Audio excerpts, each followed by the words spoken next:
Cool. We're away and going. Ryan, welcome along. Hopefully, we'll have some other guys join us soon. Ryan, I think this might be your first time on the webinar. If you can check out, there's a chat option. Looks like a little speech bubble. You're going to be able to post in comments and stuff there.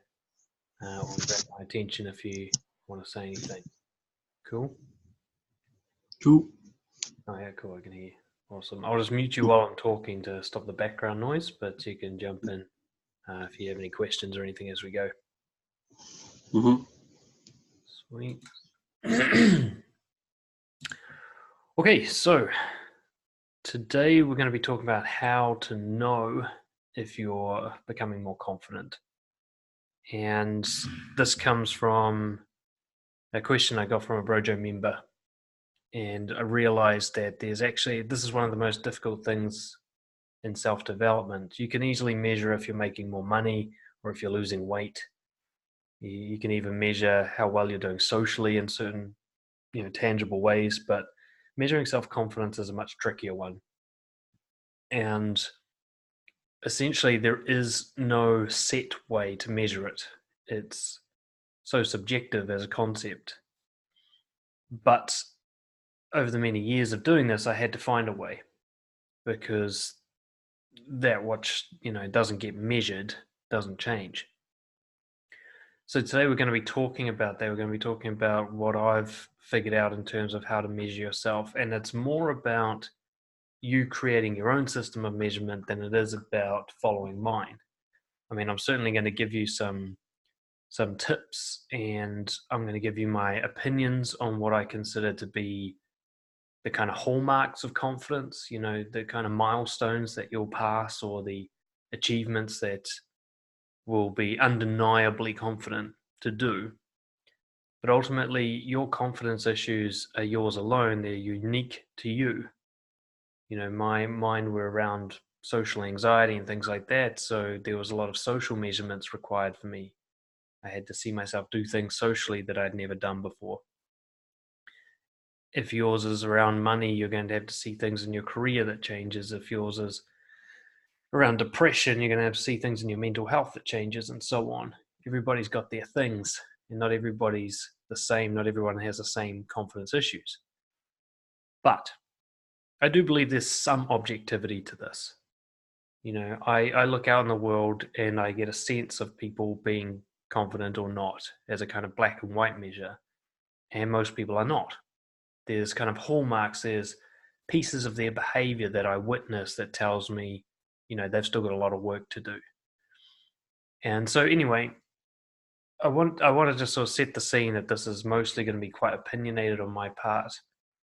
Even in the field of psychology, there are not valid or reliable measures of self-confidence. They're always just self-reported. It's just, does the person think that they're confident?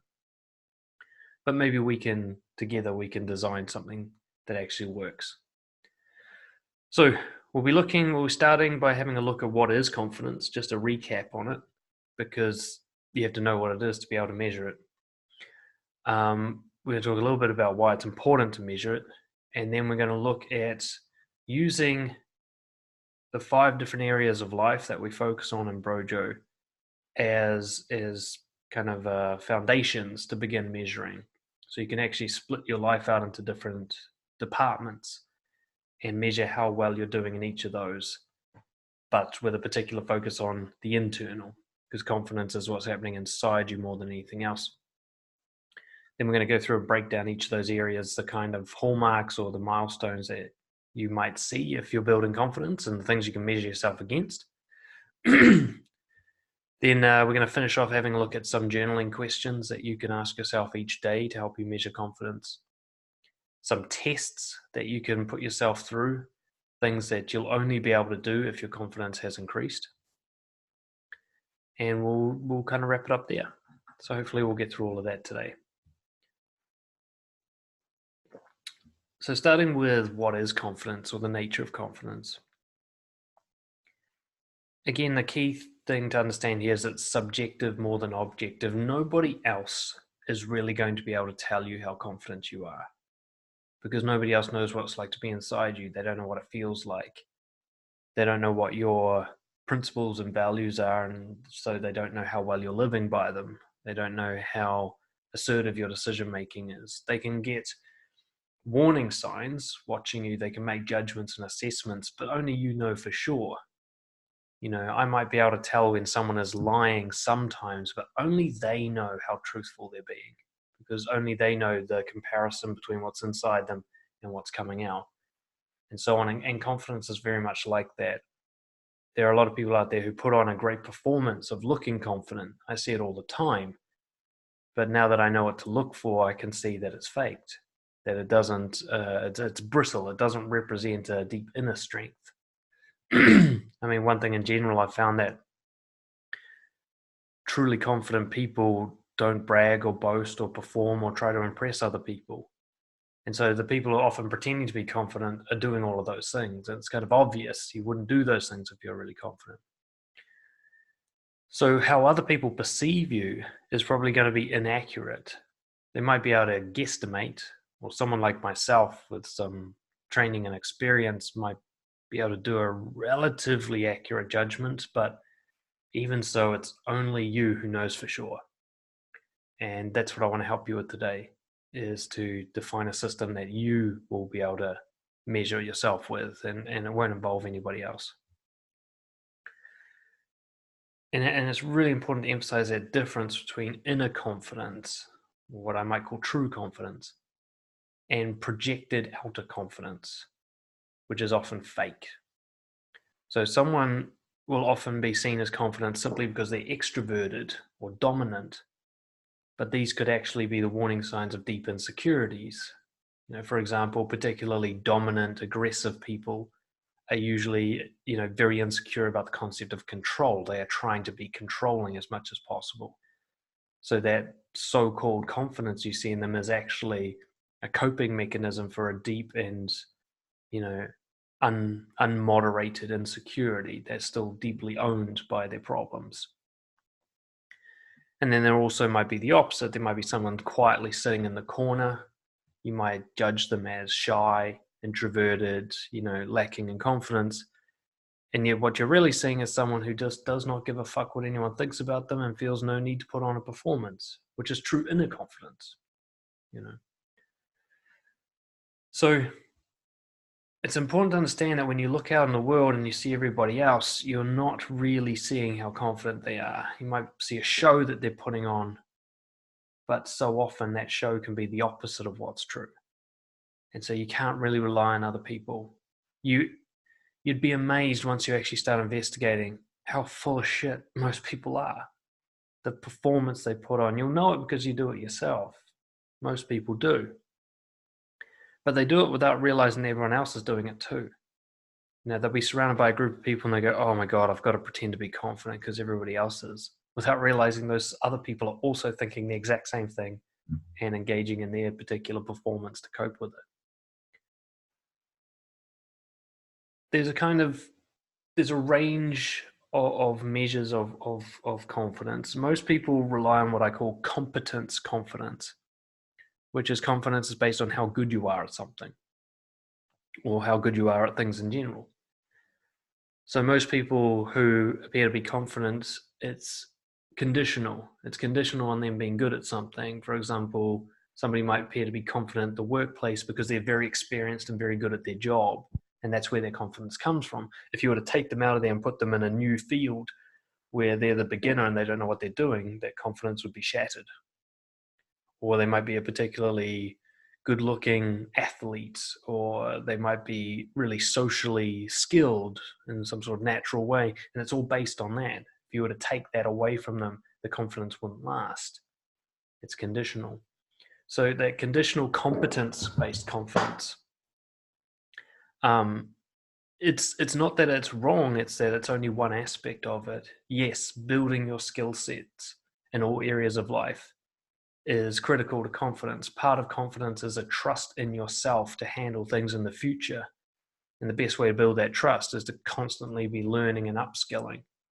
It doesn't actually even matter really what it is that you get good at, as long as you're constantly choosing new things and getting good at them. That allows you to believe, look, whatever happens to me in the future, I will figure it out. That's the point of that. It's not about getting really good at one thing and just holding on to that, your prize trophy, and hoping that that never gets taken away from you, or relying on some external measure like being loved by others or having a lot of money, because these are all things that can be taken away from you. But the ability to build skills, the ability to learn and adapt, that can't be taken away from you by someone else. So understand that the competence part of confidence isn't so much about getting good at any one thing. It's just about the ability to learn and adapt, constantly honing that ability, resetting yourself into a beginner position and building from there. No matter what it is, what field, what area, the more diverse, the better. But that's what I'd say is like kind of 1/3 of confidence. The next third is what I'd call self-worth. And this is much more philosophical. So competence is very much practical and action-based. Self-worth is much more internal. And it is about your perspective and your psychology. So self-worth is about an understanding of who you are and what kind of labels and judgments you attach to that thing. It is much more of an academic study than anything else, but it's about understanding the truth of the world, which is there is no such thing as objective worthiness. So self-worth, kind of ironically titled, the confident person is the one who gets to the point where they realize they don't need to care about how much they're worth, that they are either inherently valuable, or no one is inherently valuable. It's one of those two things. There is no sort of range of value that's objective. What I mean by that is we can't say that the homeless guy is less valuable than the president of the company. We can judge him as that, but we don't actually know. We don't know what his contribution to the grand universe really is. And so therefore he's either as valuable as the president of the company, or neither of them are valuable. Either way, they end up being equals. So self-worth is about how close your philosophy gets to the point where you stop caring about your value in terms of other people's opinions and some sort of outside objective measure. And you start to care a lot more about proving to yourself that you're valuable to yourself. And kind of living in a philosophical way that you take pride in. And I don't mean that kind of arrogant pride that can be shattered, but the pride where you go, I know who I am and what I'm supposed to be doing, and I'm doing it. So we're on track here. What we call valued living in Brojo. So that's like another third of the confidence pie. You've got competence and you've got like self-worth, philosophy. And the remaining third is what I call emotional shamelessness. We are mammals. We are essentially emotional animals. And our decision making and such is mostly emotional, though we like to tell ourselves otherwise. The brain scans are very clear. We're emotional animals. And a great measure of confidence is basically how many of your emotions are in the okay category in your head. And for most people, it's actually a minority. So most people think it's okay to be happy, and they think it's okay to be calm, and they think it's okay to be curious, or, these kind of what we call positive emotions. And then most people have a lot of the other emotions in the not okay category, the shame category.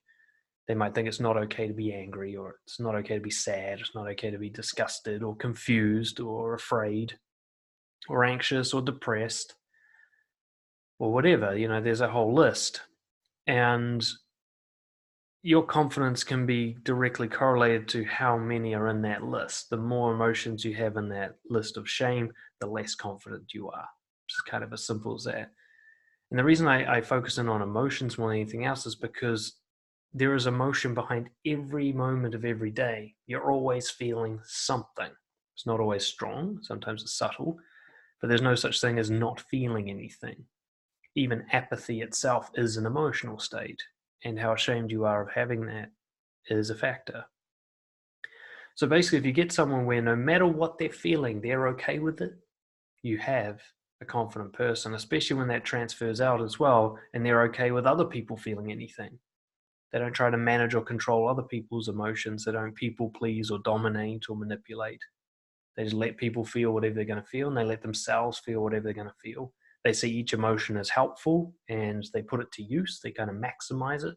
Even something like depression, they find a creative outlet to use that in some productive way. They don't try to end an emotion to get back to the happy ones. They ride each one out as long as it lasts.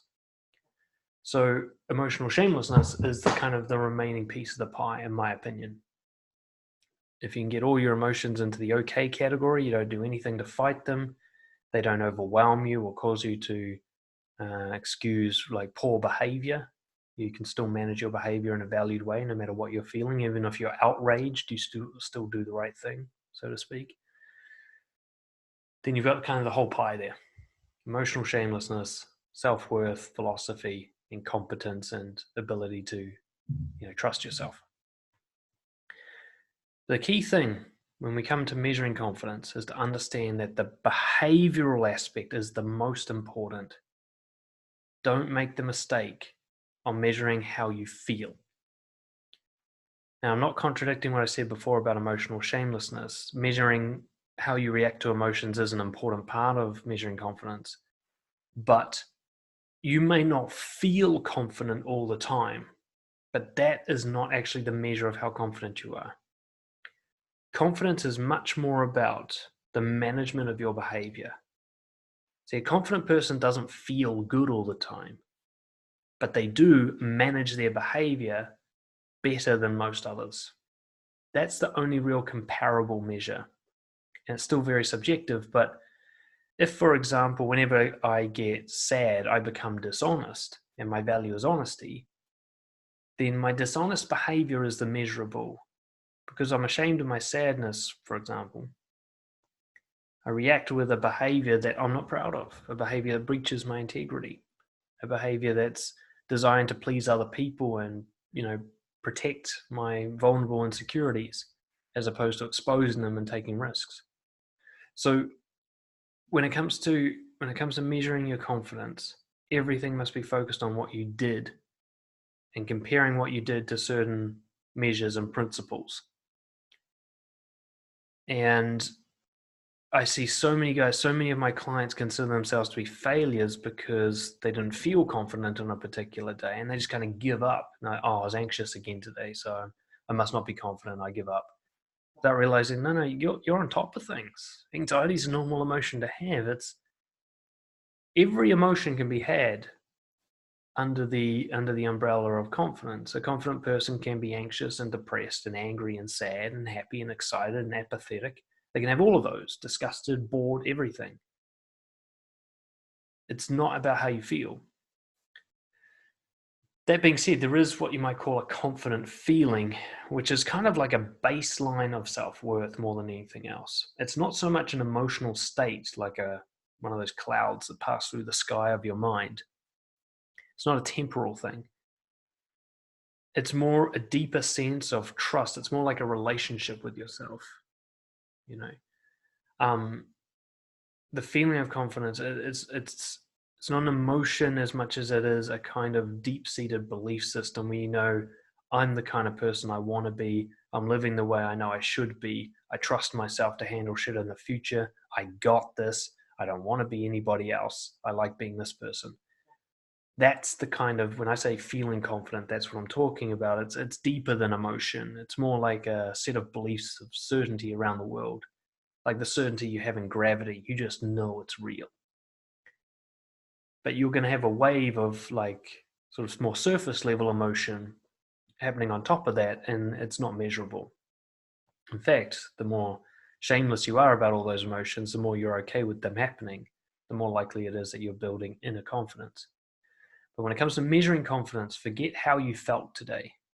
Because sometimes doing the right thing is going to make you feel kind of awful. It might be embarrassing to do the right thing. It might make you anxious as you build up to doing the right thing. You might be confused after doing the right thing. This doesn't mean you weren't confident.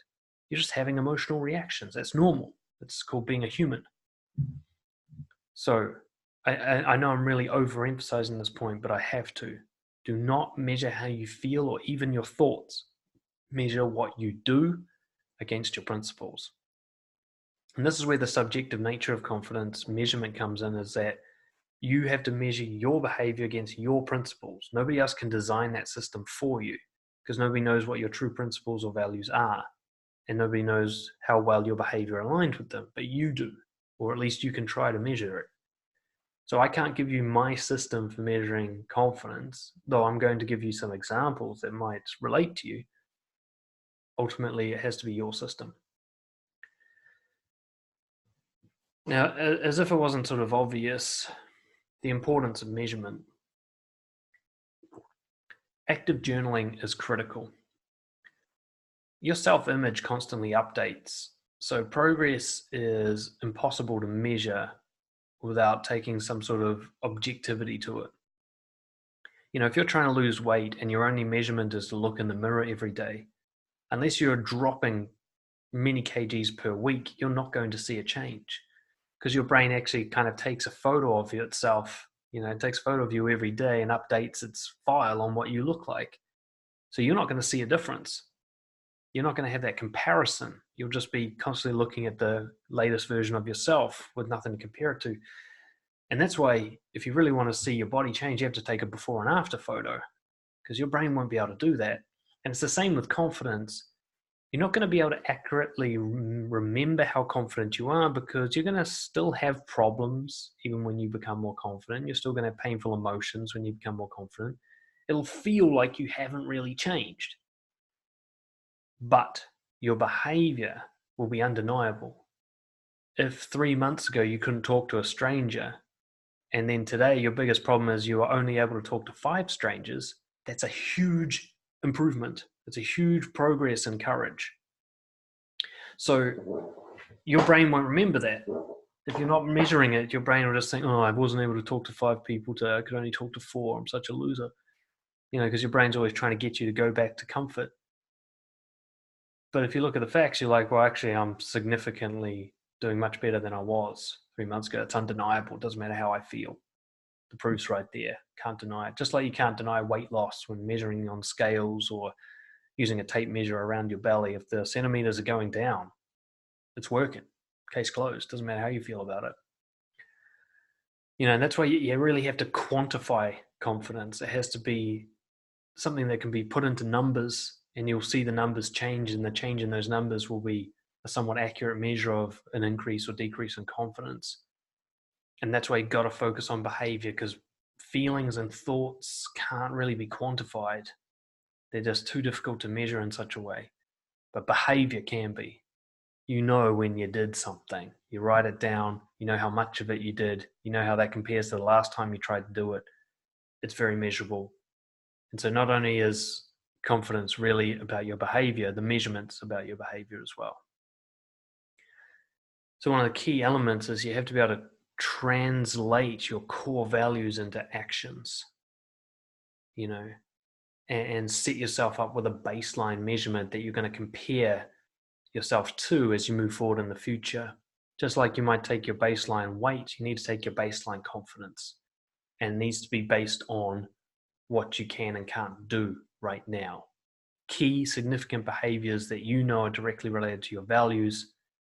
In particular, you're looking at the limits. So for example, if one of your values is courage and your particular deepest fear is around confrontations, your measurement might be, you know, how many confrontations have I had in the last week? How many confrontations have I initiated so far this year? How many times this week did somebody do something I didn't like and I didn't say anything? And you can actually kind of have these quantitative measures so that 3 months down the path, you're like, I confronted my boss. Well, that's +1, right? Or, you know, my mum's annoying me and I finally told her, and there's another +1. You say, well, that's definitely an increase, right? That's the kind of measurements you need, which means you need to know what your core values are. Call it principles, code of honor. You need this kind of description of who you're supposed to be and be measuring against that. And that who you're supposed to be is not about what you have. It's not about outcomes. It's not about what you think or feel, but it's about what you're capable of doing. That's the only measurement that matters. And when we talk about what you're doing, the alignment of that with your core principles. So you might have a core principle of being, I don't know, compassionate. And then you'll say, well, how many people did I see in pain this week, and what did I do in reaction to that?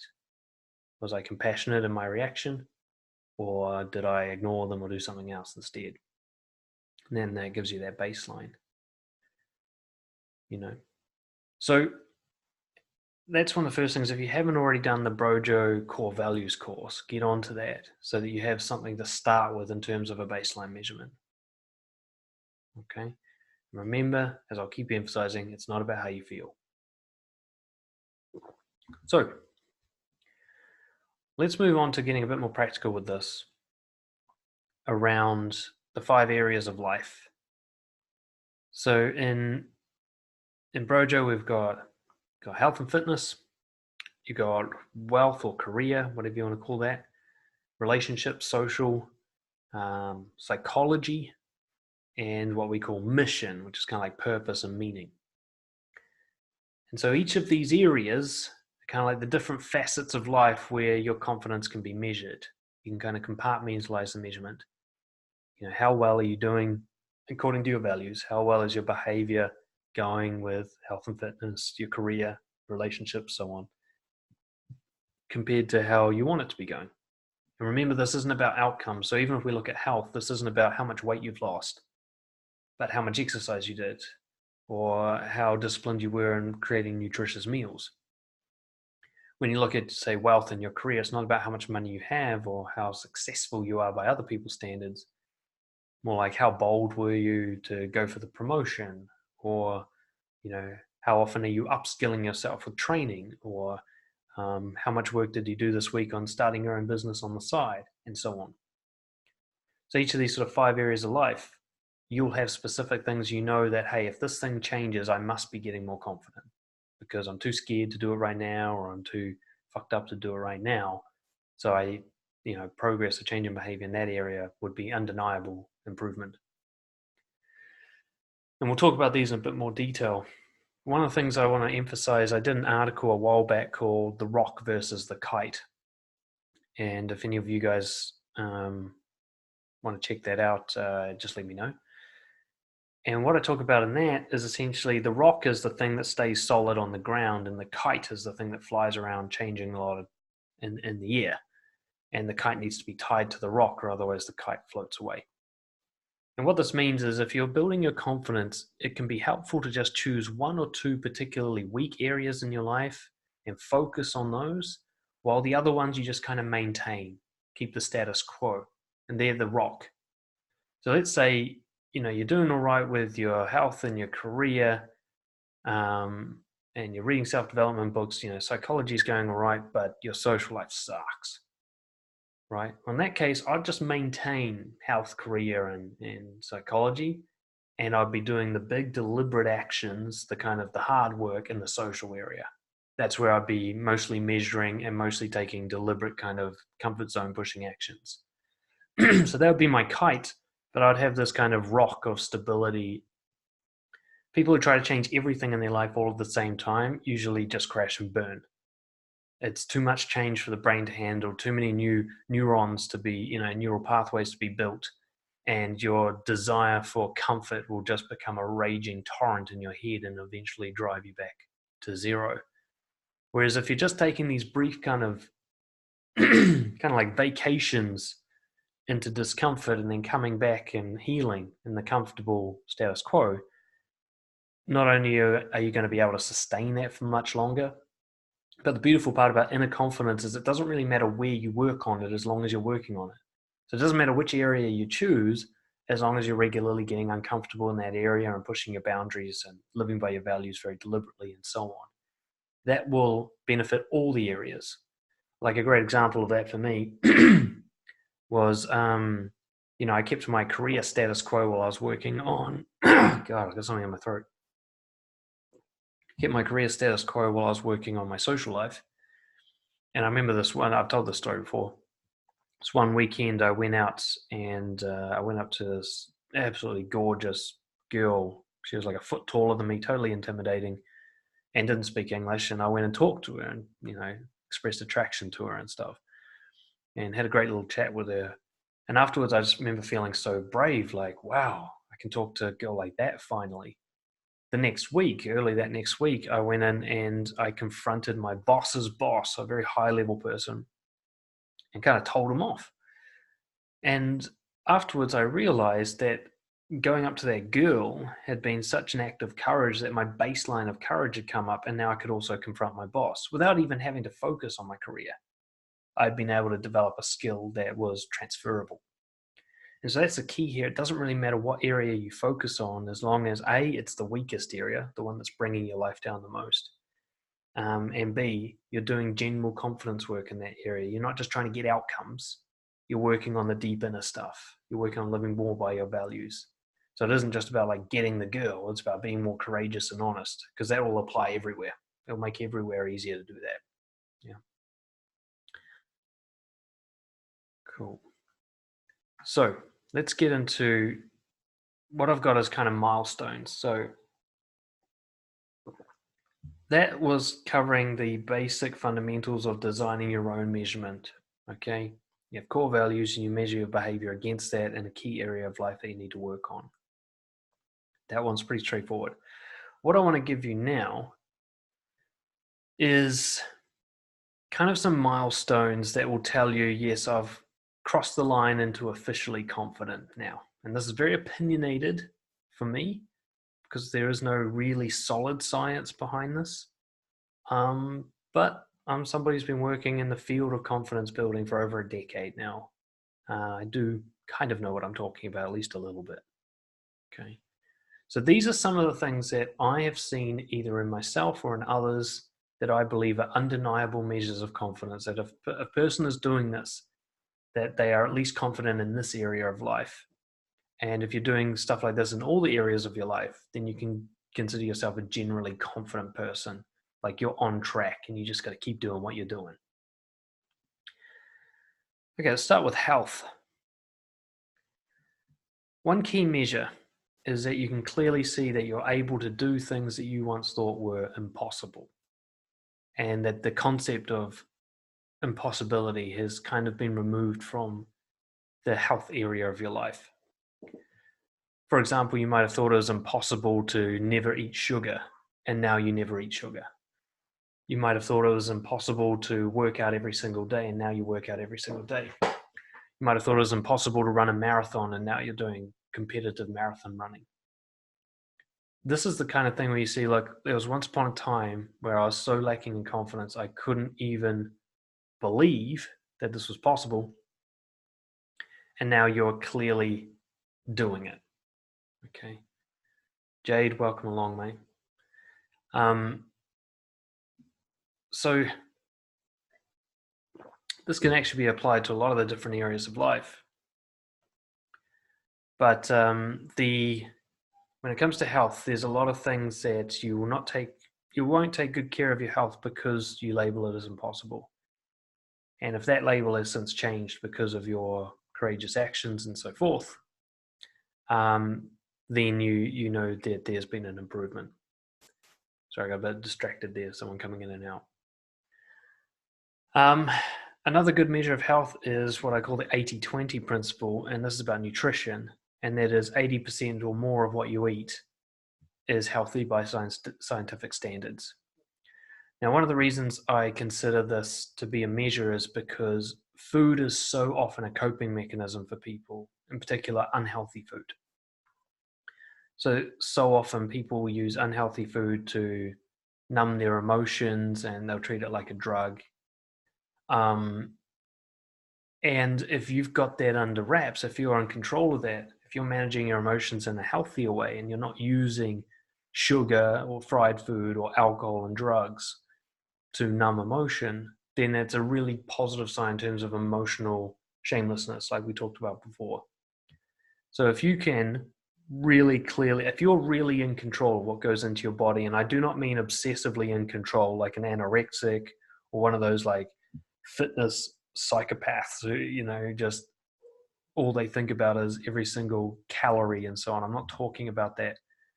What I'm talking about is a healthy relationship with food, where food does not control you. It's not used as a coping mechanism. You actually see it as the fuel that your body needs, and you treat your body with respect by making sure that fuel is good. but you're also not to obsessive level. That's why I say 80-20 rather than 100%, is that you're also not so paranoid or anxious about it that you won't allow yourself to eat anything that's not 100% healthy. Okay, you can have your little treats. There's a time and a place. You don't do it to cope. You just do it as, just a little enjoyment of life. Like you might go out to your favorite restaurant and you won't worry about what's on the menu because it's a special occasion, that kind of thing. But the rest of the time, you're like, I need to respect my body. I need to make sure that I've got the best possible chances for living as long as possible and having the energy I need. Treating your body like a vehicle that you care about. Another key milestone of health, daily exercise. The reason I like daily exercise, in particular, a certain type of daily exercise, which is physical exertion. And that is exercise that hurts. I don't mean hurts like injury, but hurts like you've gone beyond your comfort. You've gone out of your status quo. You've gone to a personal best level. If you can do this every day, it shows a kind of endurance and resilience of mind. It's actually one of the reason I started with the health one is because of all the areas of life to make the quickest confidence gains. I think health and fitness is it. Because not only is everything in your body affected by everything else, so your brain is affected by the health of every other organ and muscle in your body. So getting that sorted is like an immediate instant boost for your brain. But also exercise and physical fitness is one of the quickest ways to expose yourself to physical discomfort, which is also the same thing as saying emotional discomfort. So deliberately putting yourself in a painful situation for your benefit is an undeniable marker of confidence. And this is why so often people lacking confidence, you can see it in their bodies. People who are lethargic, who have major weight problems, or who care too much about the way they look. This is a sign of deeper inner problems. Daily exercise is a way to not only manage the potential problems, but it just shows a respect you have for yourself. And it creates that respect. And I don't mean you like what you see in the mirror. That's okay. But it's more like, look, I'm doing something I don't really enjoy emotionally because it's good for me. And that's what confident people do. They're not all about hedonism. They don't have to feel good all the time. Confident people are about doing what's right, not what feels good. Okay. And daily exercise is just straight up good for you. Okay. It ticks every box. It's one of the easiest ways to reduce the likelihood of depression. It's one of the easiest ways to increase your energy levels and moderate your mood and so on. I do keep in mind there are some people who are extreme with exercise, and it's actually a sign of significant insecurities. I've seen that with bodybuilders sometimes, or even ultra athletes. But most of the time, someone who's taking good care of their body is building confidence. It's only one area of life, but they combine that with other areas of life, and they're kind of nailing the door shut. And what I've never really seen, or I've only seen a few times, is for someone to be very confident with a very poor maintenance of their body. So someone who's really sort of, smokes and takes drugs and drinks and is overweight and just eats fried food and doesn't exercise, it's very, very unlikely that person has high self-confidence. Very, very unlikely. Okay, it can happen. There are some exceptional cases. You can be weak in one of the areas of your life and still be, generally high in confidence. But I just think it's unlikely. So your body may be an accurate reflection of your mind sometimes. Another element to this is things like cold showers or ice baths, breathing exercises, meditation. And this is more about psychological health than physical, but it's health nonetheless. What kind of things do you do every day just to maintain it? You got to think about it like how well you take care of the vehicle that drives you. Okay, your brain and the rest of your body is a vehicle that you as a entity lives within. How well do you maintain it? How well are you taking care of all the various organs in their body and the muscles and the bones and everything else? Things like meditation, breathing exercises, cold showers, they all increase brain capacity in terms of various different things, resilience and cognitive functioning, everything. Same with physical exercise and nutrition. And I've also found a key milestone really is to have a consistent morning routine that sets you up well for the day. I've found that to be really common with confident people. They start the day strong. And they start the day in a self-serving way, which is nobody rushes their morning. They'll get up at 4:30 a.m. if they have to make sure they don't have a rushed morning. There's no like eating your toast in the car on the way to work, still half asleep. Confident people don't do that. By the time they get to work, they're 100% awake and they're on top of things. They've already taken care of their mind and their body in preparation for the day. So one of the like lowest hanging fruit when it comes to both building and measuring confidence is to create a powerful morning routine that takes care of your mind, takes care of your body, has you all set up for the day. Okay. So those are some of the key milestones of health that you can use. You can sort of use to compare with how you're treating your body and see some sort of easy wins, some quick gains that can be made there. I don't know what's going on with my throat today. So next one's career, wealth, work. Some measures. One of the key ones, you're willing to risk your job and resources to have integrity, to do what's right. I see a huge majority of people that I work with and talk to are owned by their jobs. It's like slavery never ended. And I don't mean that it's bad to be an employee, because slavery is a mindset. It's not about the physical environment. But you get a person who's got a job, they've had the job for 5 years, which means for the rest of their life, they didn't have the job. And yet they say, I need this job. That's a slavery mindset. You didn't need it before you got it. So you don't actually need it now. So people will actually sacrifice who they are. They will drop their integrity to protect their job, to protect their income. And that is a sure hallmark of low self-confidence.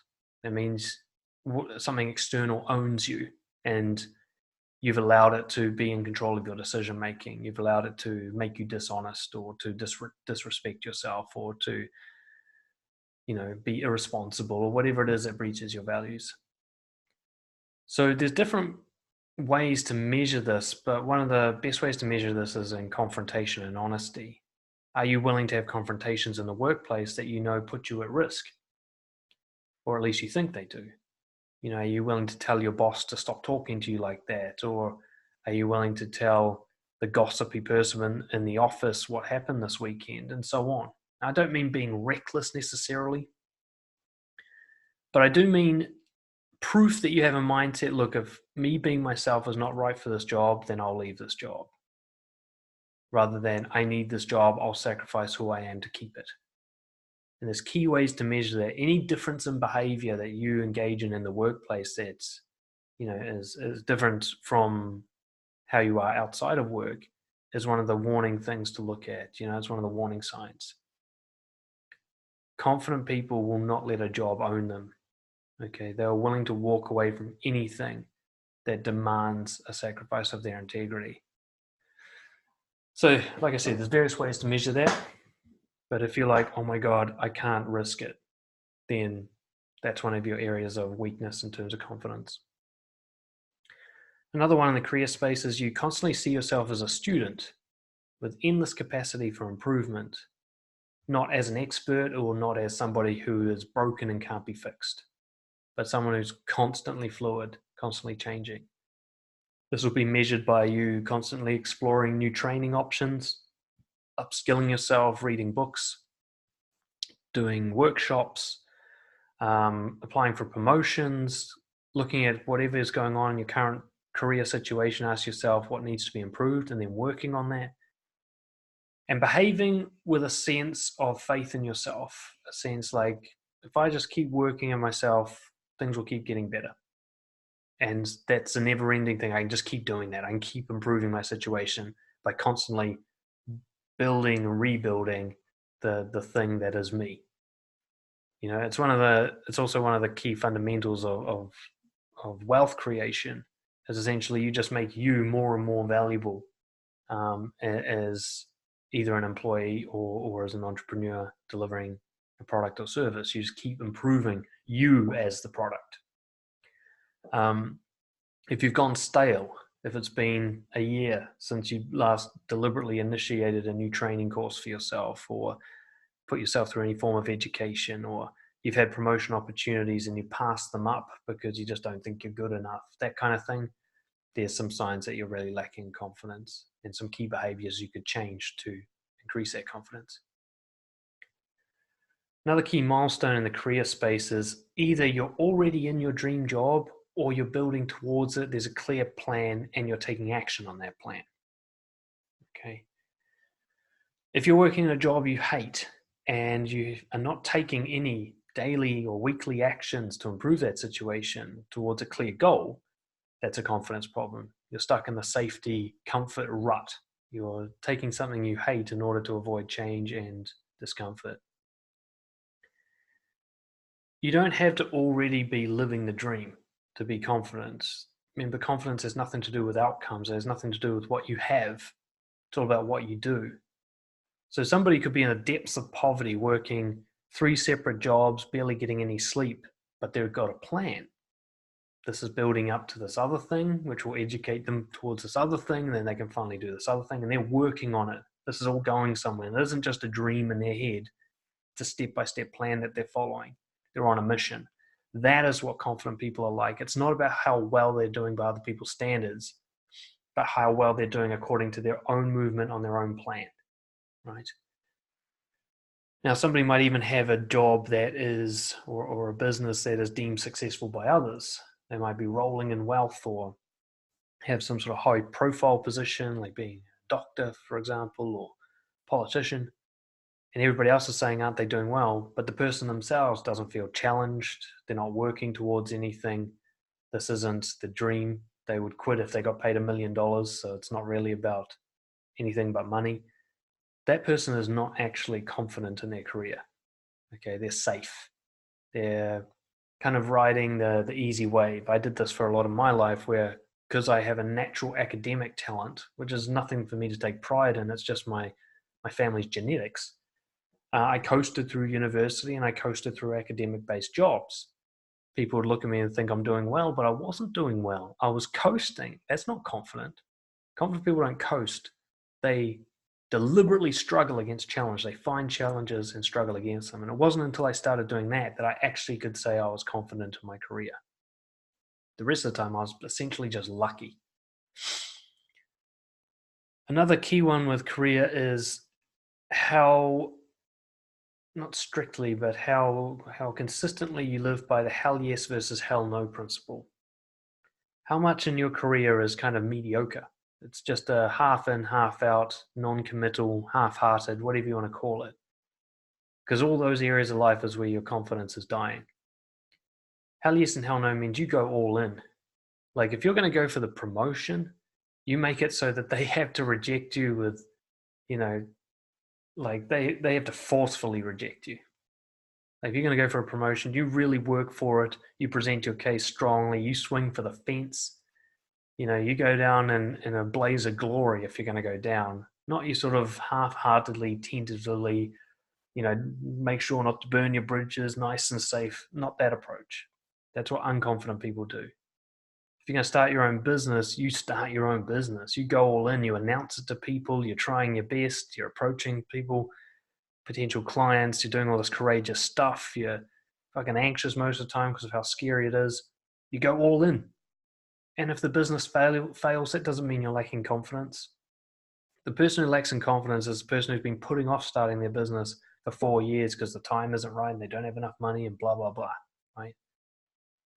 So a really key measure, confident people, once they decide they want to do something, they dive into it, full body. And I don't mean reckless. They might have a plan and they have some,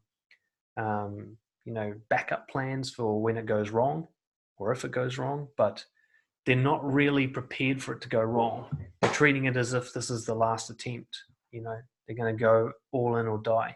It's one of the most confident things I ever did with my life was when I started my coaching business. I said to myself, I'm going to make it work. Or I'm going to die trying. Those are my 2 options. And there was such a sense of power in me and making that the agreement. That's the commitment. Not like, I'll give it a go and, If it works out, I'll keep doing it. If not, I'll just go back to my old shit. I did sort of, when I first looked at coaching, I started like that, like, oh, I'll give it 5 years and we'll see how it's going. But by the time I went all in, I was like, yep, it's this or death, death or glory. Another key measurement, especially around wealth, is that you no longer fear poverty. A lot of people, when they have the not good enough story in their head, they're scared to apply for the great job or the promotion or to start their own business. It's because they have this fear that they're going to end up homeless, or that they won't be able to eat or pay their rent. And that fear is absolutely crippling. It's like dragging a ball and chain. They can't do any risk taking because of that. Crippling fear.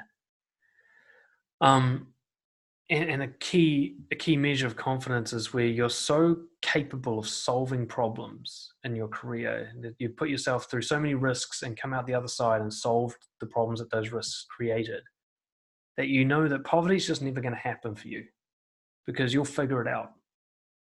And that can only be done by proving things to yourself with behavior. I used to have the fear that I might end up homeless. And I have even been borderline homeless a couple of times. There was a few weeks where I lived in a car, but that wasn't that bad. But the point being is, I'm now at a point now where I'm like, if I wake up tomorrow and I'm unable to coach, I'll figure it out. I'll do something else. I'll go learn the skills I need to learn. I'll borrow what I need to borrow. I'll do whatever it takes to solve it because I've had to solve problems like that so often. But if you're like, I can't take any risks because what if I can't feed my kids, or what if I end up on the streets? It's not that that's not a real risk. It's the problem is you're scared of it. You're so scared of it, you can't move. You can't get out of your rut. And so putting yourself through various career building activities, making yourself solve problems, making yourself take risks and deal with the consequences of those risks will build up a sense of adaptability. You'll be like, I can evolve through any challenge. And that is really like one of the best definitions of confidence is you'll handle shit. Simple as that. So those are some of the key milestones with career. And welcome along to everyone who's joined the call a bit later on. Feel free to comment below or send questions in. At this point, we're just looking at various areas of life and the milestones you can use to measure your confidence. Next one is social relationships in the social sphere. Social's a big one. I mean, I'd say most people's real confidence problems relate directly to how they're perceived by other people. Nearly everyone I know who has confidence issues, their biggest fear is being judged in negative ways by others and the consequences of those judgments. So ultimately, if you're not really sure where to work on your confidence, work on it in the social sphere. Because if you can get to the point where you do not need anyone else to approve or validate you or love you even, if you can survive without that and you love yourself enough that they don't have to do it for you, I mean, essentially that is most, if not all, of confidence. Now there are some people who can do that, but they're still not confident. There are people who hate other humans, but they still have many other problems. So it's not a guaranteed thing, but ultimately you'll find your confidence issues surface the strongest in the face of what other people will think of you.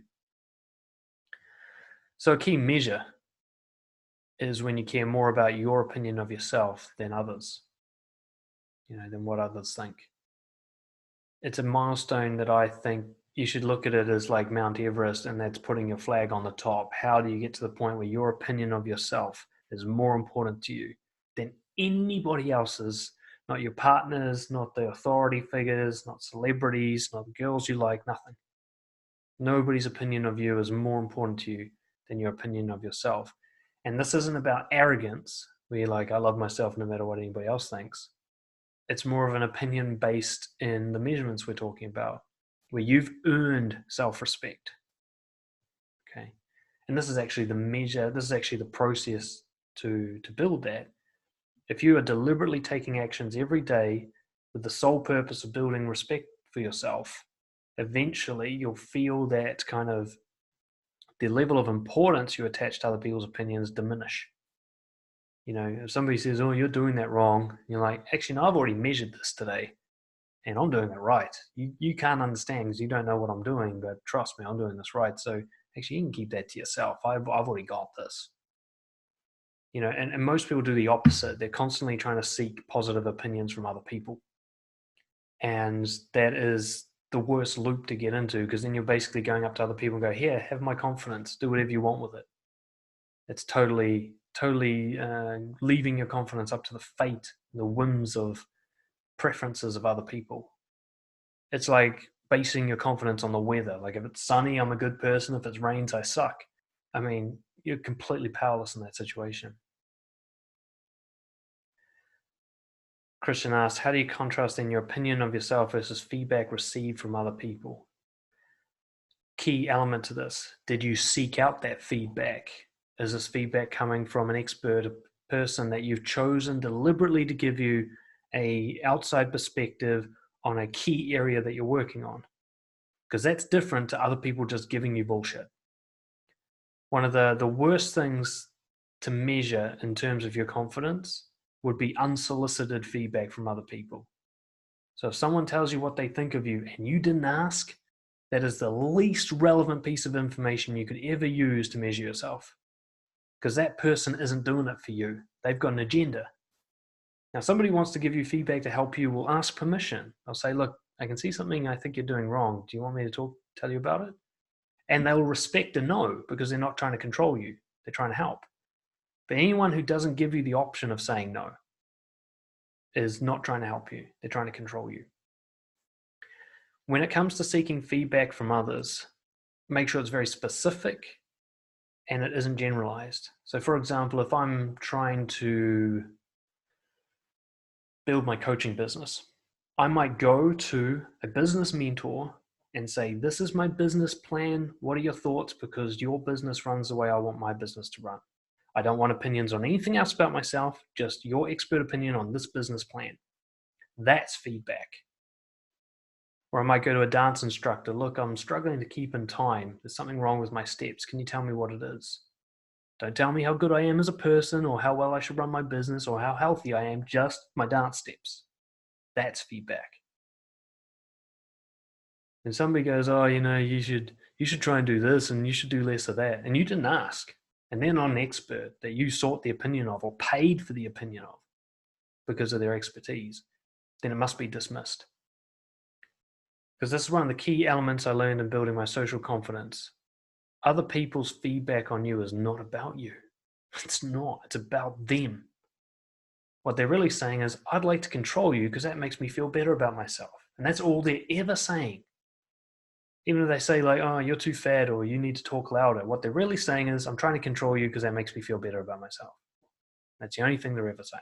So dismiss it. It's not, whatever measurement system you design, it cannot incorporate the unsolicited opinions of other people. It can incorporate very specific expert feedback that you deliberately sought out.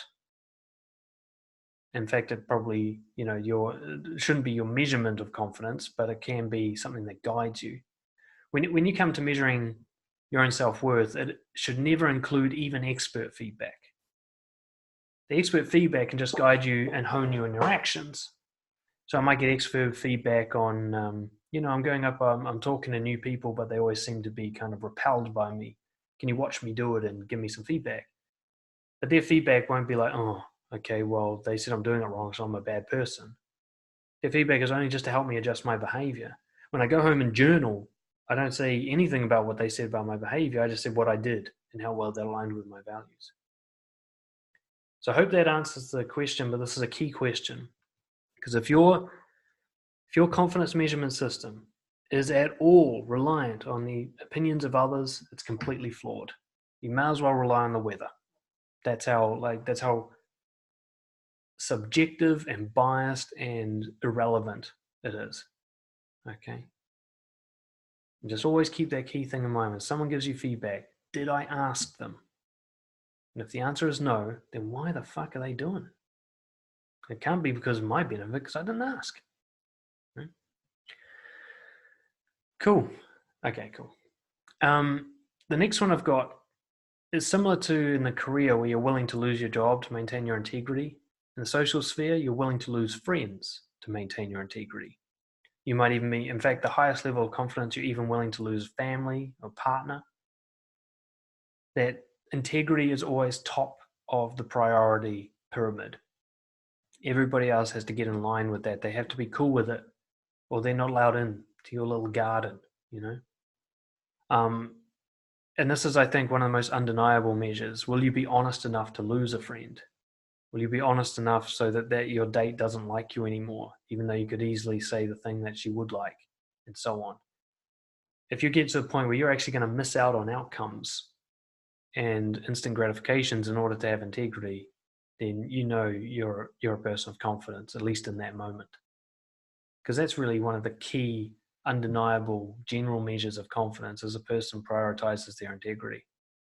Them living by their values takes the top spot, and they don't sacrifice that for anyone, not even their family and loved ones, because they know deep down that even their children would benefit more from them having integrity than them being self-sacrificing. It's one of the biggest mistakes I think I see parents make, is they think it's good to sacrifice themselves for their children, and they kind of misinterpret what sacrifice means. They think it means you actually give up on what's right for you. But no, sacrificing a bit of time or changing the way you manage your day, of course, is necessary for parenting. But being dishonest with your kids, neglecting your body, is really poor role modeling, if nothing else. And it means a lesser you is now the parent. They're getting parented by somebody who's weak and tired. And you think that's good for them? Would be better maybe you let them kind of have to wait an extra half an hour while you do your workout, and then they get a healthy, fit parent. So that's really, I think, the measure of confidence socially is ultimately you being you, living by your values, takes precedent over anybody else's feelings or desires. There may be minor times where you choose to make exceptions, and that doesn't mean you've suddenly lost your confidence, but generally I've found people with low confidence, they put other people's feelings and opinions well above integrity, and they're willing to sacrifice integrity to get positive reactions. Another key measurement in the social world is that you hold your relationships and friends to high standards. Anybody who's a negative influence on you, who's manipulative towards you, who's discouraging of you, gets cut ruthlessly. You know, you don't tolerate that kind of shit more than once. You know, somebody gets a first warning, they don't get a second warning. And you'll find if you research most confident people in the world, they have no time for people who are going to drag them down. It doesn't mean they're not compassionate. Like if a friend's going through depression, they're not going to be like, well, fine, you're out. It's about the treatment. If that depressed friend has always been good to them and has helped them, then of course they'll stick with them to the death. But if somebody is trying to hold you back, if somebody's projects their insecurities on you and tries to use you or tries to control you in a way that makes them feel good about themselves, ruthlessly cut them out. You know, a confident person is willing to be all alone rather than surrounded by negative influences. They understand that being surrounded by, you know, people who are bad for you is the same as eating bad food. It's the same as working a shit job. It just destroys you. And they will hold their friends to a high standard, not an impossibly high standard, not the kind of high standard that people who are afraid of intimacy use, you know, to make sure nobody can get close, but standards around integrity. You know, is this person as honest with me as they can be? Do they respect me? Are they encouraging and compassionate? Is this relationship balanced and equal? Is it fair? These are the kind of questions a confident person asks themselves about their friends and family. And if someone fails that in a significant way, they're cut. Right? It's about self-respect. Another key milestone, more of an internal one than anything, is that you consider yourself worthy to be anyone's partner. You know, you stop using words like out of my league. And this is more of a measurement. It's not something you can create, but it's something that you'll just come to realize as you build confidence. One day, you'll be so stoked with the way you're living your life. You're so strong in your values and your integrity and self-discipline. And you just watch yourself living and like, I fucking like who I am. I'm on top of shit. And this immediate realization will occur to you and be like, you know what? I'm a catch for anybody. It's not an arrogant thing. Not like I'm better than others. It's not about other people. It's just like, I'd be an awesome partner. I'd recommend me to my friends. I hope my little sister finds someone like me. If I have a daughter, I hope she ends up with someone like me. It's that kind of sense where, like, I am so sure of my integrity and my intentions and my discipline of behavior, and I'm a person who makes the most of his life, and I'm sure of that. I've proven that to myself. So of course I'd be a great partner. You know. So it's not about a better or worse. You're not saying I'm a better partner than that guy would be. If you're thinking like that, then you still have confidence problems, because confident people don't compare themselves to others. So if you look in yourself and you go, yep, that is worth being with, definitely, I would, that can be a measure of confidence as well. Another one is that criticism and hate and, that unsolicited feedback have no real lasting effect on you.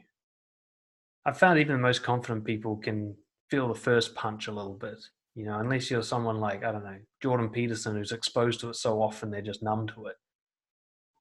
Most people, when they get like an unexpected bit of hate, they go, ooh, ouch, what the fuck? And that's completely normal. But someone with confidence problems will be still thinking about it 3 weeks later, and they'll have changed their behavior to try and avoid it happening again, or they'll become obsessed with it and try to fix it in some way. Whereas a confident person will just go, oh, I accidentally got into somebody else's orbit a little bit there, and their world's a dark place, and I'm out of that place now. There's no taking it personally. This is why I'm still working on myself a little bit, because I'm finally in a position with my business where I get more hatred more frequently from random strangers. And sometimes it's just like, what the fuck did he say that? And I start like engaging with the person, and, I'm not trying to fix it. I'm just trying to understand it. But then sometimes I have to catch myself and go, you know what? This is not a good use of my time. There's no point trying to change someone else's mind. They either like what I'm saying or they don't. I'll leave them to make that decision by themselves. I'm not going to get pulled into their world of negativity. So I just pull myself out and go spend time with people who aren't like that. I think the number one measure of social confidence, you hide nothing. Complete shamelessness. Now, I'm not sure if someone can even get to 100%. I've met a few people, I'm thinking, fuck, I really don't think they're hiding anything. They're so honest, it just blows my mind. They say things where you're like, yeah, there's no reason. They didn't have to say that. There was a deep, vulnerable secret. Nobody prompted them to tell it. They told it anyway, just to be honest. There are some people like that. And that's ultimately the sign of somebody who really doesn't give a fuck what other people think of them. And I don't mean that they don't care what other people are thinking. It's just that other people's opinions are allowed to be negative. They'll let people hate them. They'll lose friends if they have to, because honesty is right there at the top spot. They're more focused on being honest, much more, than on being liked. And they actually use honesty, as I've started to do over the last couple of years. They use it like a weapon. Like, I'm going to use honesty to blast away people. As I say before, push them away with honesty. I say honest things about myself as often as I possibly can to make sure that if someone's a bad fit for me, I get rid of them real quick. And if someone's a good fit for me, I'm kind of like sending up a flare saying, here I am. And they can find me very easily. But if you hold things back, if you hide what you're thinking, how you're feeling, what's happened in your past, what you want in the future, if you hide any of that sort of stuff to moderate someone else's emotion, in other words, to make them like you more or make them not hate you, then you've still got work to do. Cool. Next one is psychology. So these are some of the hallmarks, I think, of a person who's confident in how they manage their psychology. One is comfort is boring. People with confident problems thrive on comfort. They're always looking to get to a problem-free space. They're constantly trying to avoid discomfort. They create a whole life that prevents it by having a stable, easy job and a boring yet predictable relationship, and they don't get out of their comfort zone. They don't travel much, so on and so on. But somebody who's psychologically confident knows that the comfort zone is just a rest area. You don't stay there very long. You stay there long enough to heal from whatever your last exertion was, then you quickly go to the next discomfort. Confident people thrive in discomfort. They like the thrill of newness. They the challenge of something more difficult than they've ever dealt with before. They get bored when they don't have that kind of stuff. So again, this is just a kind of a milestone. If you find like, come on, where's the next challenge? Where's the next thing that scares me? And you're getting into that state, then you're entering the realms of confidence. Another key one is that you no longer rush. This is a new realization for me, but when I sort of reviewed it and looked backwards, I saw how common it was, which is that people with confidence problems tend to rush, or they allow themselves to be rushed. And rushing is a state of mind. I mean, it can be like very quick behavior, but mostly it's a feeling of being behind, or that there's not enough time to do stuff, or whatever, that you must speed up, or that you must multitask, or whatever. Trying to squeeze everything in. People rush with the way they talk. They talk so fast because they're scared someone's going to interrupt them. Or they rush in the morning. They pile all the tasks on top of each other. Or they're just generally in a kind of quick state. Confident people take their time. There's nowhere to be. Here and now is all that there is. It's a classic part of their philosophy. They understand that presence is everything. The past and the future are just illusions. What's happening right here and now is all that's real. So there's no rush to get anywhere, because you're only ever going to be here. Doesn't matter how fast you go, you're always in the present. And confident people understand that, so they can chill. It doesn't mean that they don't do anything. It just means that they don't rush when they do it. There's no sense of being behind. I know that I'm having confidence problems when I start getting stressed about being behind, as if there's some place I'm trying to get to and I'm kind of running late. That's not a sign that I'm actually running late. It's a sign that I'm having confidence issues. So keep that one in mind. If you rush in the morning, one of the quickest wins you can do is just slow down. Treat it like this is your last day alive. You got nowhere to be. Take as much time as you want. If you're late, it's just a problem to deal with. Another key one with psychology is that being scared of something challenges you. It's like you're either excited or frustrated by fear. Rather than running away from it, you want to get it sorted. You want to face your fears. You're looking for the opportunity to. When you see the opportunity, your impulse is to go towards it rather than away from it. I think one of the simplest recipes for building confidence is to try and overcome every fear you have. Now, you'll never get to the end of that list, but the actions you'll have to take to do that, to face all those fears, will build a resilience in you. You notice the kind of people who do like social pranks and stuff. Their first couple of years on YouTube, they're all kind of excitable and attention seeking and approval seeking. But after a while, they tend to mellow out and they become truly confident. And it's because they've been through so many uncomfortable situations that nothing really frightens them anymore. They still have fears, but they've developed a pattern of quickly overcoming any fear that arises or facing it. And that's what confident people do with psychology. Fear is just an invitation to try something new, and they actually develop a greater fear, which is the fear of not changing, the fear of staying the same, of living in comfort. They develop that, and that's what I think is more what I'd call like a real fear, something you should be afraid of. All the other stuff that you're afraid of is actually good for you most of the time. Another key aspect with psychology is you take responsibility for everything. No complaints, no blame, no whining. It's nobody else's fault ever. No matter what happened to you, you understand it was your reaction to it that caused your suffering. You could have grown up with the worst childhood ever. Doesn't matter. How you react to it is all that matters, right? Yes, some people had some advantages over you. Fuck it, lucky them. Doesn't matter. What matters is what you do about it. And that's really, responsibility is huge. In fact, I don't think you can be confident without first taking responsibility. I think that's a make or break. You'll never find a confident victim. Never. It's kind of the opposite ends of the spectrum, like confidence and responsibility on one end and victim and blame on the other. So a victim looks for, why did this happen to me? How is this unfair?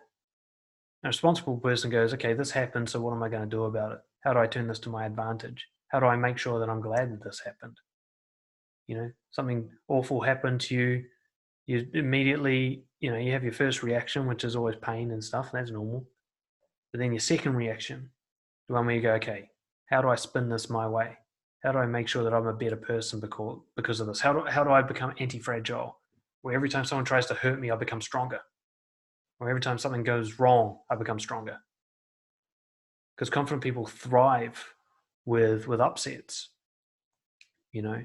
Every time something goes wrong for a confident person, it's an opportunity for them to get even more confident. And that's how they see it once they get over their initial reaction. But if you're like, oh, it's unfair on me, everybody else has advantages, I can't do it because of this, this, and this, and it's because of my childhood and my psychology and where I grew up, and I don't have enough money, and the guy next to me, he's prettier than me, so that's why he has all these blah, blah. If you're like that, then you're in the victim mindset. Ultimately, a confident person kind of hopes that they get disadvantaged because then they're going to have more opportunity to be stronger. You look at someone like David Goggins, he's glad that he suffered, because if he didn't, he'd be a weak person.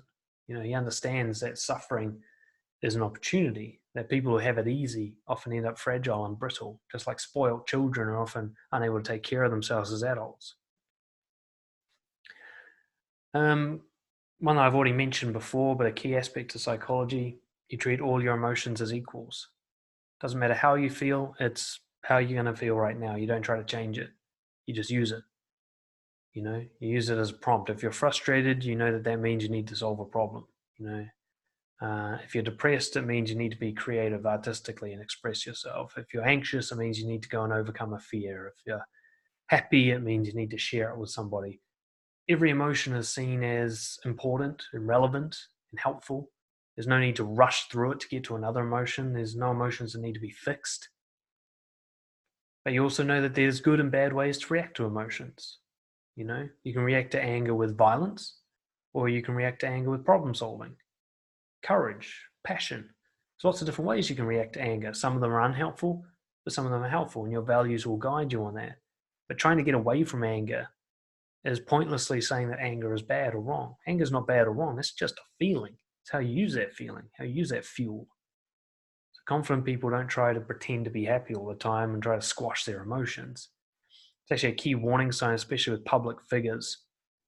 Get these gurus that either directly or indirectly make the claim that they feel good all the time, that they never have stress or problems. They're fucking lying. They're lying. There's no way they have a human brain without problems. It's just, you do even the most basic study of neuroscience, you'll see that you cannot have a human brain and not struggle. It's not possible. The human brain is constantly dissatisfied, constantly looking for problems. That's not fixable. Okay? So a confident person isn't someone who doesn't have problems or emotional struggles. It's someone who embraces them, right? So anybody out there who's pretending that they don't have struggles, you can be sure that one thing they don't have is confidence, because they're pretending.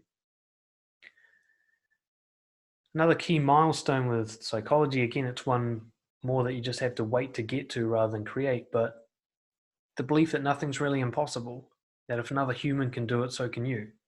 You might not be able to do it the exact same way. It might be harder for you than it was for them, so on, but not impossible. If someone could climb Mount Everest, so could you. If someone could start their own business, so could you. If someone can go up to a complete stranger and start a conversation, so could you. It's that kind of belief. Now you might go, okay, I don't know how to do it yet, but it must be able to be done because I just saw somebody else do it. So there must be a way, right?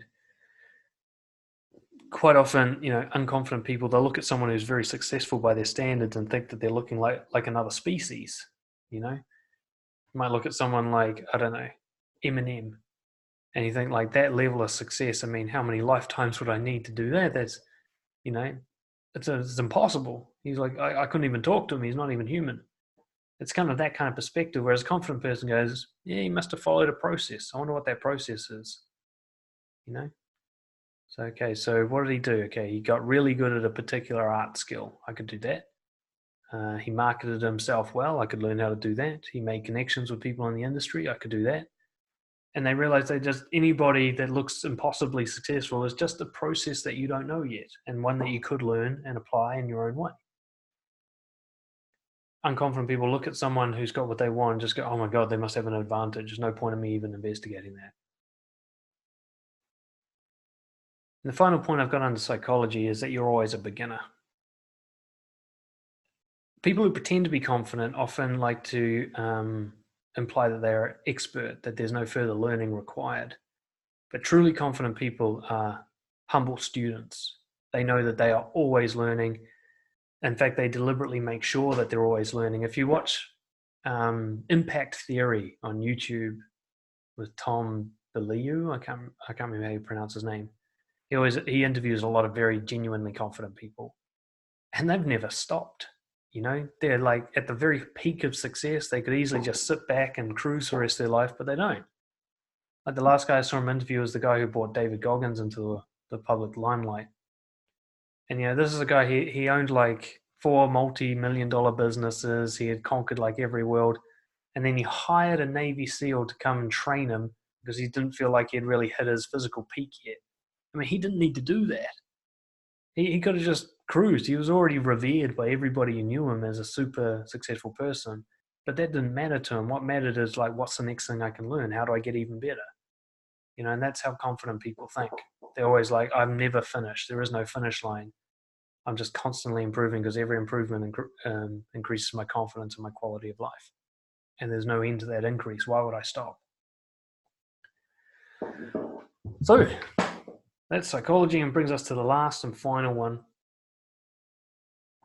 what we in Brojo call mission. So maybe I should explain this area. This area is kind of like your reason for living, the meaning of life. We think it's one of the most important areas to work on, but also it's kind of the final frontier. You've got to get the rest of your shit sorted before this one's going to be really doable for you, we think. So there's no point in working on, you know, your major mission in life if you're severely unhealthy. Like, get your health sorted first. Get at least some sort of stable job going, some basic social skills, some basic psychology, and then you start to work on your mission and your meaning in life. Though I suppose it's possible to do it the other way around, which is have a mission so strong that it compels you to work on the other areas as well. But we found that people who are trying to work on a mission with severe deficits in those other areas of life are usually brought down by those areas. So somebody trying to like start their own, you know, mission-based business, but they have like crippling income problems and crippling like health issues and no social skills. I mean, their business is gonna fall. You know, they need to get the fundamentals. It's like we talk about Brojo, it's like a pyramid. You got to build layers, like the hierarchy of needs. But the mission in life is where you go from just enjoying life to actually feeling like, holy shit, there's a reason for being here. Like, I'm on a mission. And it's one of the most compelling and just rewarding ways to live, I've found.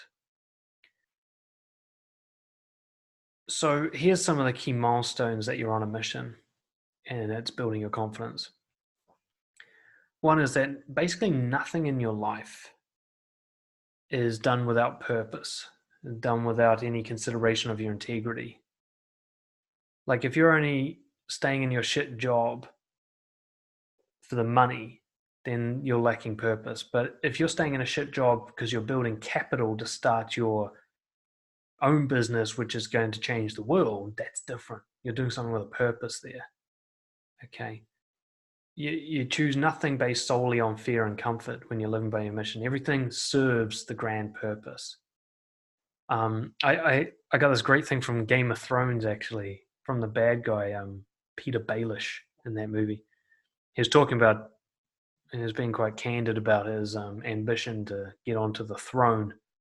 And somebody was asking him about his kind of plan to do it, and he says basically, I think he was talking about people. So he says, whenever I'm talking to someone, I ask, is this person going to help me get there or not? And if they are, I'll work with them. And if not, I don't. And it's a very basic principle that can be applied in a much healthier way, I think, which is you look at whatever you're doing and you go, is this helping my mission or not? And if it's not, you stop it. Or you find it a way to make it help your mission. Everything has to serve the mission. Like Every webinar I do serves my mission to increase the level of confidence in the world. Every email I write is somehow in service of that mission. But it's also about doing things purposefully. So if you just do the dishes like half-hearted because they got to be done, that's done without purpose. But if you're like, okay, time to do the dishes, I'm going to get this area clean so that I'm in control of, my personal space and I feel maintained and I've got minimalism. It's this idea like cleaning the dishes is so much more than just washing up. It's actually about managing my life properly. Like I have to do it, so I'm going to do it well.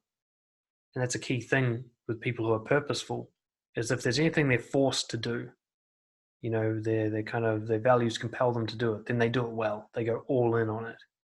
If you have to do your shit job to provide food for your kids, then really do your shit job. Be the best employee. If you're working at McDonald's, make the best burgers that McDonald's has ever fucking served. Make people surprised where they go, holy shit, this actually came from McDonald's. It looks like the one on the ad. This is amazing. Rather than just like, fucking, there's at 4:00. Yeah, Jesus Christ, come on, let's get through this. Really throw yourself into it. That's what people on a mission do. They're all in or nothing at all. You're on a mission when you've got a clear answer to the question, why am I here? Okay. And I don't necessarily mean like the spiritual answer, like where did I come from? But what am I doing with my time? Okay. So why am I here? Like, what is the purpose I serve? And it doesn't matter whether you got that from external influence. For example, if you're religious and you believe you're serving God's will, fine. Or whether it's self-designed. Like my one is, I've decided I'm going to, as much as it's a drop of water in the ocean, I'm going to try and increase the level of self-confidence of people around the world, because I think all of human problems come down to confidence issues. So the more of those that I solve, the more general human problems I solve. I've given myself that mission. That's my answer to why am I here. I've decided on the answer. I'm not waiting for someone else to tell me what it is. I chose it. And that's the mission. You choose an answer. You can actually change it over time. But you should always have at least one. Even if your answer right now is to, my purpose in life is to lose 10 kgs. Fine, let's start with that, right? Then dedicate yourself to that mission. And if that mission gets accomplished, then maybe set the sights a little higher next time. Another key element to mission is, which side you're on in all the major conflicts. You're not blasé about anything that's important to you. You know what you stand for. You have principles. You know what's right and wrong by your own measurement. You've got very clear on your values and how to translate that into real life. If someone comes and lies to you, you know whether it was right or wrong by your standards. This is very much opinionated on my part here. Some philosophers and students of philosophy believe that, there's kind of moral relativism, which is like the most enlightened state you can be in, to believe that there is no right and wrong. I don't buy that personally. I think that's a cop-out, a way to avoid confrontation. I think more that a confident person knows what they're willing to die for. They don't pretend that things aren't right and wrong by their standards. They're open to learning and being corrected, of course, but with what they currently stand on, they'll go to bat for it. If I see someone bullying someone on the street, I'm not just going to be like, oh, well, philosophy, that's the way of the world. I'm going to go, hey, stop doing that. Because I know where I stand on that particular issue. I know that is something that causes harm, and I want to be a force for good against the harm in the world, right? So it doesn't actually matter that anybody else agrees with you. You might stand on the opposite side to me on all these conflicts. As long as you stand strong, then you're confident. I'd also say that picking your side is based on reason. Right? You don't pick a side just because you want to fit in with your in-group. And you don't pick a side just because you want to be noticed. You pick a side because you've carefully analyzed both sides of the argument, and you can clearly see one is more solid than the other and more aligned to your own values. Which, brings us to the key one with a mission, is you can clearly describe what integrity means for you. You have a blueprint in your head of how you're supposed to live, and you can easily measure your behavior against it. Like I know when I'm living by my values and when I'm not. Now, I don't always do it. So there's still higher levels of confidence for me to get to. There always will be. But I have no doubt about what I'm supposed to do. right? I know that if I masturbate to porn, I breach my values. I know that if I lie to someone, I breach my values. I know that if I take the easy way out of something that's scary, that I breach my values. And I also know that when I do those things, that I've succeeded. There's almost no situation left where I'm like, oh, I'm not sure what the right thing to do is here. Those situations do come up, but then of course what I do is I go to my mentors and my coaches and I ask them, who know me very well, and I ask them what they think I should be doing based on my values. And I kind of refine and I learn the situation through there, or I just trial and error. I guess what I think the right thing to do is and see how I feel about it afterwards. But most of the time, I'm pretty clear on what I should be doing, and just comes down to a matter of whether or not I'm going to do it. The last one is kind of out of nowhere. You have meaningful hobbies. Hobbies is a weird word. It sounds kind of silly and unimportant. But if you call them passionate pursuits or meaningful use of your time, I think it makes more sense. Quite often I think of there's a primary and a secondary mission. Like my primary mission is this work that I'm doing with you guys right here and now, building confidence for people and so on. That's the thing I'll die for. But I also play guitar and I dance. I do a little bit of drawing. I like working out. And these are kind of like secondary missions. I want to get really good at guitar, but it doesn't have to impact the world. Like, I don't care if anybody even listens to me. I dance for my own benefit. I'm not here to become the best dancer in the world or to change the world with my dancing, but they're very meaningful activities. I'd rather do that than scroll through Facebook or binge on Netflix, even though I do that too. But that's a key measure. Do you actually have fun, playful, meaningful activities that constantly grow you and that you do just for your own enjoyment of life? Because if not, then probably life's too serious. I don't want to take too much longer, but I'll just finish up by sharing some journaling questions you can ask yourselves, and I'll post these in the written version of this, and then some tests that you can use to test your confidence. So journaling questions. What fears surfaced today and how did I face them? What confrontations were needed and did I do them? How much shit did I take? What did I learn today, or what did I try to learn today? What truths am I avoiding? And what will I do about it now that I can see them? Who is worth keeping in my life? Who needs to be let go? How well did I respect my body today? How well did I respect my mind? What is under my control that I need to take responsibility for? What isn't under my control that I need to accept? How honest was I today? These are the kind of questions that I ask myself when journaling. Now, I do also do some measures like, how much weight have I lost this week, or how many pull-ups could I do, or I measure the numbers and statistics of my business. I do some tangible outcome-based measures to give me a sense. It's more like to give me an idea of where I'm at with those things. But those questions I just gave you, they're the ones that matter to me because they're integrity questions. Now, I'm not saying you should use them because they're my questions, based on my values, based on courage and responsibility, acceptance, curiosity, so on. Those are my values. That's why I have those questions. But you need questions that would ask you how, it will give you a quantitative measure, like the question, what fears surfaced and how did I face them? Basically, I know, okay, 3 times today I felt uncomfortable, and 2 of those 3 times I reacted by going into the discomfort, another time I ran away from it. So I kind of got like 2 out of 3 for confidence. That kind of measurement makes it really tangible, especially when you do this over time, and as the months go by, you can compare to the past. You can say in the past, I was afraid of everything and do shit about it, and today I got like 8 out of 10. That's a significant increase. All right, finish off with some tests. Now, before you even do tests, you need a baseline. Okay, there's some things you can do to test yourself that you can repeat over and over again as you get more confident, because you'll be able to do like personal bests. But ultimately, before you start a test, you need to know like what's the before picture going to look like, so you have an after to compare it to. Okay, so if the before picture is I'm too scared to talk to anyone, then you set that as a baseline. 0 people talk to because of fear. That way, any person talked to is an improvement.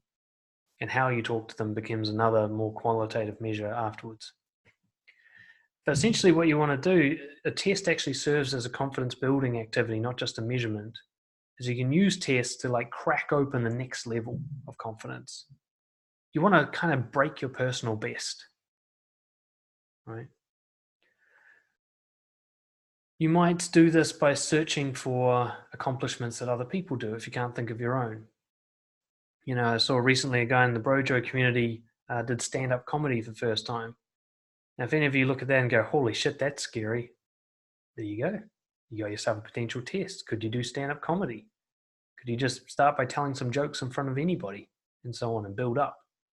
If your current baseline measurement is, oh my God, I can't even try to be funny in front of other people, so that's your 0. What would a 1 look like? If a 10 is doing stand-up comedy show, what's a 1, what's a 2, what's a 3? And you can set these tests, try to break them. When you break them, you move to the next test. You know, that's part of the great thing about the Brojo group, and you guys have been sharing your accomplishments more recently in the Facebook group and stuff, which is awesome. And when you meet in person, does someone inspire you with an achievement? You know, the reason I went to go for like 100 pull-ups in 20 minutes is because I looked at David Goggins and he had the world record for pull-ups. I was like, fuck, he did a lot. The current world record is like 5,000 and something in 24 hours. I'm like, 5,000? I'm doing like 10, 15? I need to get my ass into gear. And so I had to look at how he did it, and I set myself a new test. Pull-ups isn't a test of my physical endurance, it's a test of my mental resilience because it hurts to do them. How much am I willing to hurt? You know, so that's why I use that as a test. The more pull-ups I can do, the more I'm hurt, the stronger my mind is. You guys can work together, I think, on this in the group is set yourself tests. Health and fitness ones are easy to measure. You basically just run further than you did last time, or you lift more weight than last time, or you eat less sugar than last time. What else have we got? Let's have a look at the areas. Career ones, it can be done in terms of maybe it depends on what your weaknesses are, but if it's confrontations, like how much did you speak up at the team meetings? Can you speak up at the next one more than you did last time? Can you confront your boss? Can you apply for that promotion? Can you start your own business on the side? Can you reach out to your first client? Things that you didn't do last time that are now your test for next time, whatever scares you, basically. Social relationship ones are easy. Anything you find embarrassing or uncomfortable or awkward socially, that's a test. Can you do it? How much of it can you do? You can have a lot of fun with social ones. Me and my younger brother went out once and we just went into shops and we're just ridiculous. Like he went into Whitcoulls and he acted like he was stupid and asked if they sold books. And they're just looking at him like, yeah. He's like, well, what books do you sell? And he dragged this out for like 45 minutes. It was ridiculous. Of him having a conversation, trying to get them to convince him that they sell books, you know, and then he just walked out afterwards. It's just that kind of thing, just putting yourself in very uncomfortable situations for as long as you can handle and coming out of them going, okay, I definitely am more confident now because that was harder than anything I've done before. It's that personal best. Psychology, I mean, anything uncomfortable, honestly expressing emotions, going into situations that you find awkward or discomforting, taking responsibility and solving problems that you usually pass blame on, that kind of thing. And then, of course, the mission in life is usually about fighting for a cause, you know, standing up for something, taking a stand, and trying to make the world a better place in some way. These are all measurable personal bests that you can set. Review things. And as the months and years go by, am I still afraid of them or unable to do them? If so, go do them again. I recently, well, not that recently, but I got on a bicycle again. I'd had some discomfort around bikes because I'd had a couple of bad accidents on them when I was younger and hadn't ridden one in over a decade. So I was like, oh, I'm a little bit scared of getting on a bike. So I went and did a bit of a road ride, and yeah, it was very uncomfortable, mostly because the seat was too high, but it was uncomfortable psychologically too. It was just a little test, like, okay, I can still put myself through that. I might go and approach a stranger every now and then. I don't do that very often these days, but just do it to just make sure I still can, you know. You want to regularly, maybe not frequently, but regularly put yourself in alien situations. Travel by yourself, you know, attend a silent retreat, embarrass yourself in public, start a new class in an activity you've never done before. These things where you're just like, I am totally out of my depth. I have no idea what's going on. This is all brand new to me. Just for the sake of being in that situation. That's a test of confidence. Quite often you'll find the whole process is test your confidence. Like I went to Brazilian Jiu-Jitsu a couple of months ago. I don't want to keep doing it, but going to the class required me navigating through the streets of Brno in Czech Republic, which is difficult. Finding parking, which was difficult. Finding the building it was in and the room it was in was difficult because they don't label things very clearly here.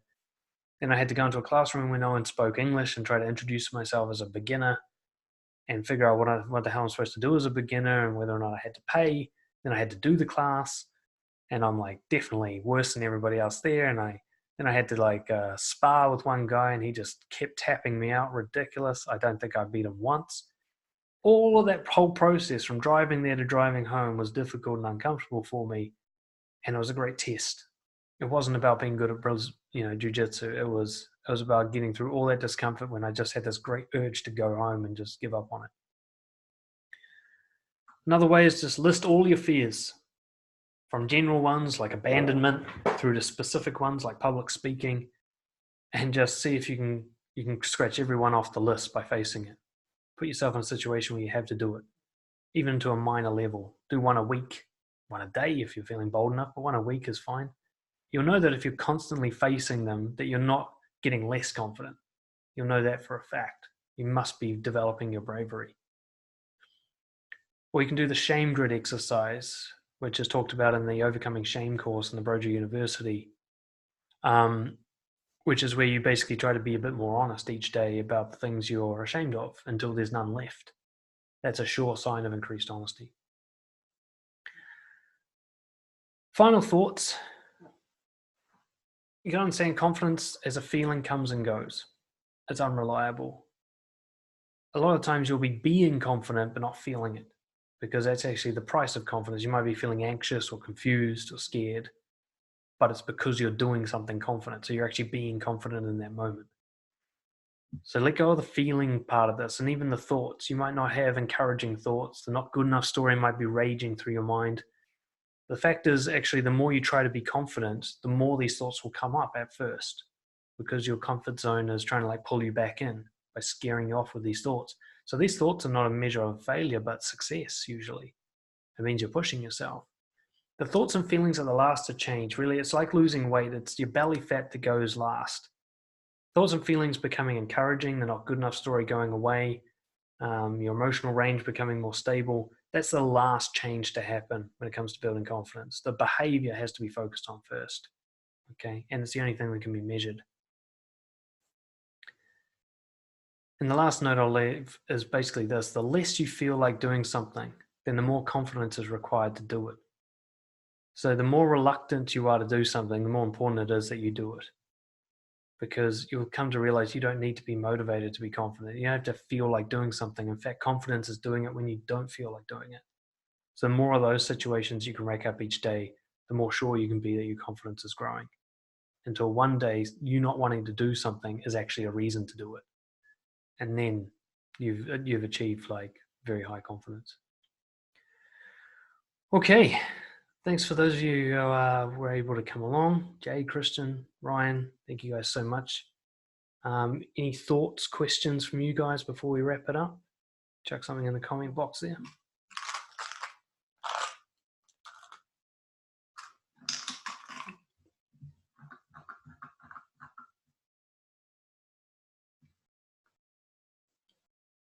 All good?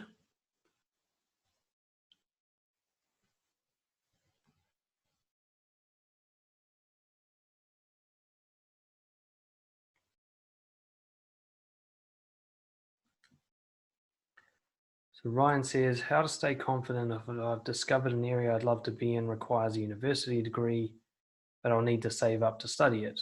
Think of it as, how can I get a day job I don't want or believe I can do, but just apply for it? Well, you just described what confidence is, which would be applying for it anyway. Like I said, the mission thing. You might not be doing what you love right now, but it's on a mission to do what you love. You're taking yourself there, and you'll do whatever it takes to get there. That's what confident people do. So confidence isn't about feeling like doing the job, it's about applying for it. If you apply for it, then you're being confident. If you don't apply for it, you're not. It's really straightforward. I'd also, and this has come up a lot in the Facebook group chats, challenge the idea that you need a university degree. Okay, what you need to be doing is what you love, and you can do that today. Okay. So a confident person doesn't delay what they want to do for some qualification. We've talked about this before in the Facebook group. If you want to be a musician, you play music today. You don't wait to be a qualified musician. You play it by yourself in your room if you have to. You practice, practice, practice. You do as much of it as you can in the time that you have available.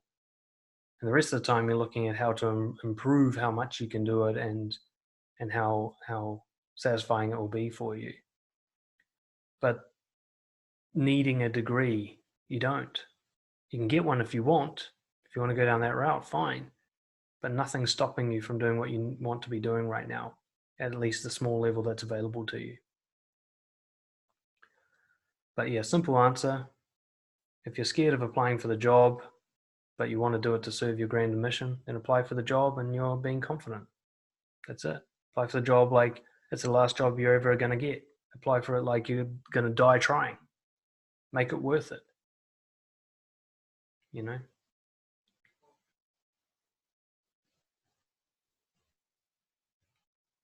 Jade says, if you put your value in other people and those other people disapprove, it's all over for you. Exactly. And that's what I was saying earlier, under social confidence is ultimately how valuable you are has to be an internal measurement. It cannot rely on what other people think, on their opinions, because then they can take it away. And that's a key element to all the areas of confidence. Ask yourself, could anyone take this away from me? And if the answer is yes, then it needs to be changed. Okay, because ultimately confidence must be entirely self-managed. All right. It's like, what does Jade say here? Why people get suicidal when their girlfriend breaks up with them. Yeah, and people get suicidal when they lose their job or when they get paralyzed from the waist down and can't do their favorite physical activity. That's all their confidence is like tied up in one thing, and that thing is not under their control, and they don't realize it until it's taken away. And that's why what I talked about today is the things that you can control. That if your girlfriend broke up with you, or you lost your job, or you were physically disabled in some way, you could still keep going. It wouldn't stop. It'd just be a new challenge to overcome. It's absolutely, if somebody else could hurt you that badly, then your confidence system sucks. It doesn't mean that you can't get intimate with people. It just means your confidence system needs to be separate from that intimacy. You can't be reliant on it. I really, truly believe that confidence is internally managed. It's all comes down to you managing your own behavior to a certain set of principles. You get that system sorted, no breakup's going to destroy you, no lost job's going to destroy you, no broken back's going to destroy you, because you can always manage your behavior to those principles within the limits that you have, or even better, trying to exceed those limits. But yeah, I think, Jade, you've nailed probably the top confidence problem is people need other people to approve of them. And that is essentially setting yourself up for a total fall, because that means other people can take it away from you. We see this with celebrities all the time. If they have some scandal and lose their fame, they often lose their confidence with it, which means their confidence never really existed. It was just this fragile illusion. Cool. All right, lads. Well, I'm losing my voice now, so I'm going to sign off. But keep the conversation going. Take a few things from this and try to apply it. You need to measure. This needs to be written down on paper. You need a journal. You need to be tracking the numbers, or otherwise your brain is not going to be able to see progress. And when it doesn't see progress, you'll find it hard to keep going. You'll feel like it's not worth it, except you were making progress. You just didn't see it, right? That's why this measurement is so important. Thanks again, guys, for coming along and throwing your piece in there. And I'll see you all next time. Cheers.